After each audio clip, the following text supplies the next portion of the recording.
Welcome back to another book review. If you're new here, my name is Gabby. We do all things book reviews, book reacts, book hot takes.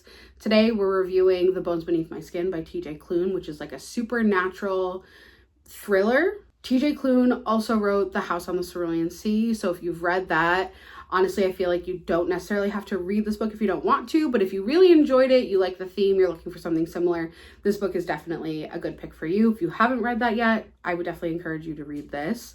The summary of the book is that a man named Nate, he experiences a personal tragedy. He goes up to his cabin in the woods to kind of cope with this tragedy, and there he finds that there's squatters. One is like an older man named Alex and a young girl who says that her name is Artemis Darth Vader. So obviously upon hearing that name, these people are squatting in his house. He is curious. He's like, what is going on here? Did I just stumble into a hostage situation? Is this a kidnapping? He starts digging.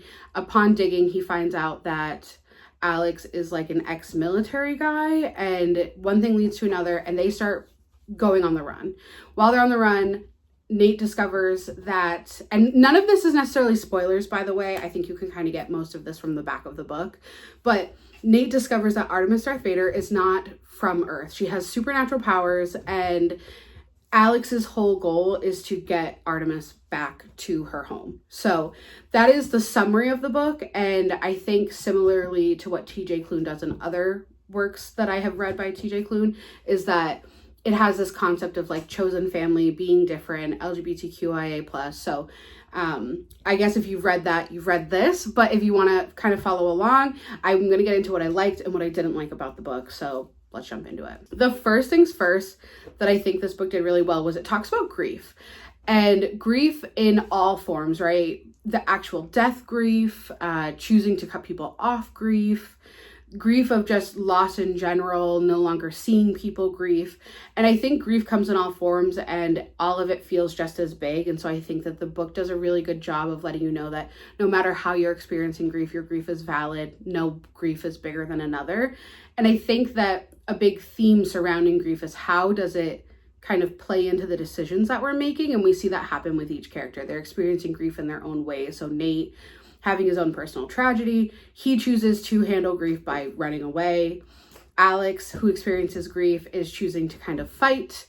Artemis Darth Vader experiences grief and she takes it more as like a learning experience. And I think that it's very interesting the different decisions each character makes. And we see other characters kind of toying with grief throughout the period of the book and the decisions they make. And some of the decisions that are made are not great decisions, which leads into another theme of the book, which is being human. I think this aspect alone is a beautiful reason to read the book, because Artemis Darth Vader, since she's not necessarily from Earth, she's not necessarily human, this is her first time experiencing emotions at all. And she makes a lot of great points that I think as a human, we kind of lack the ability to sit back and critically think about because we're experiencing it every day. But she makes a lot of points that humans are the only species that can feel grief at this level and love at this level. And if you're new here, I am a clinician by day. So the reason we experience love that big and grief that big is because they are interconnected. Energy, as most of us know, doesn't go away, it doesn't dissipate, it just goes from one thing to another. So if you love something incredibly big and then it's now gone, you are going to grieve it incredibly big. And Artemis Darth Vader talks about that, how humans will love so much and yet there's so much hatred. We're the only species that will like collectively come together during a tragedy to rally for one another and then also bomb entire cities like it doesn't matter. And I think that especially with everything going on today, that's such a beautiful way to discuss humanity. And I don't know when this book was written. I'll look it up before I post this and put it right here. And so I don't know if the book was written because of everything going on as a big kind of like think piece for everything going on in America right now. But I do think it is nice to kind of sit back and really see humans in a different light, not just what is personal to me, because essentially at the end of the day, we're all having collective experiences, and that was really beautiful to see. That then lends itself into chosen family, right? So humans having big emotions and having collective experiences and also different experiences, we often have chosen family for different reasons. And the book shows that by displaying chosen family because of tragedy, chosen family because people choose not to be in your life and you choose a new family. And I think that this is a theme that Klune does in her other books, right? And The House on the Cerulean Sea, we see an orphanage, and all of the kids in the orphanage are calling, you know, the orphanage runner dad. And so this kind of has that same idea.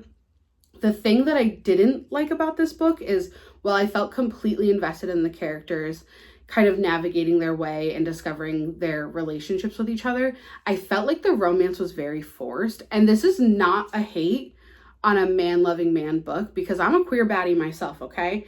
I love romance. I don't care how it comes to me, but I think sometimes because we know romance sells, authors feel this need to push it in there. And I did also feel the same way when reading The House on the Cerulean Sea by Klune, which is that the romance was not part of the plot. So in the times that she was trying to fit it in to get to the point where the romance then becomes important, it felt very forced.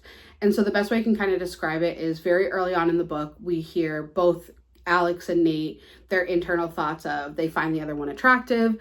And then very quickly, Artemis is kind of saying things like, you two need each other. And we're like 12 hours into the story. I'm like, how do they need each other already? Like, I get it. As queer people, we move quickly, but like not that quick typically. I can't speak for all of us. So it felt very forced. And then a small spoiler is obviously at the end when they kind of are coming together, there is some smut action. And I personally as a reader just don't enjoy smut. I don't feel like it ever really adds to the narrative of the story. Especially after I just spent like collectively, I think this book spans over like a couple days, maybe at most a couple weeks. I can't fully remember. But Goodreads reviews were saying like, oh, this is a slow burn romance. And I feel like that nothing about a couple days is a slow burn. They kind of just rushed right into like, you're super attractive, I'm super into you. And that's really all it was. There was really not a ton of like deeply getting to know each other in a way that I would feel like, wow, I really love this person. Maybe from one character, but not the other. And I don't want to spoil it, so I'm not going to tell you exactly how that works out. You'd have to read it yourself. But I just feel like by the time we get to the smut, which I personally don't think aided in the plot or the story at all, I couldn't buy into the fact that these two characters are like that deeply involved with each other. However, I did rate it 5 stars because a 5-star read for me is anything that elicits emotion. Having had time to kind of sit back and look at this book from like a broader perspective, and I find that I rate things the minute I'm done with them, so I'm very emotionally charged when I'm doing it, and sometimes that rating can change as time kind of moves on, and this is definitely one of those for me.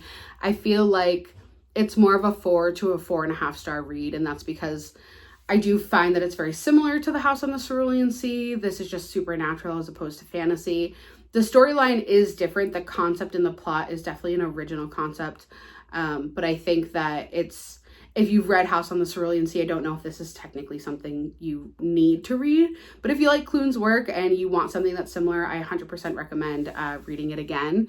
And again, the romance, I didn't buy into it. So I'd say it's more of like a 4 to a 4.5 read for me. But that is my personal take on The Bones Beneath Our Skin. If you like my reviews and you like what I have to say, please let me know. Let me know how you felt about the book down below. Comment, like, react, subscribe. I'd love to have you here, and I will see you in my next video.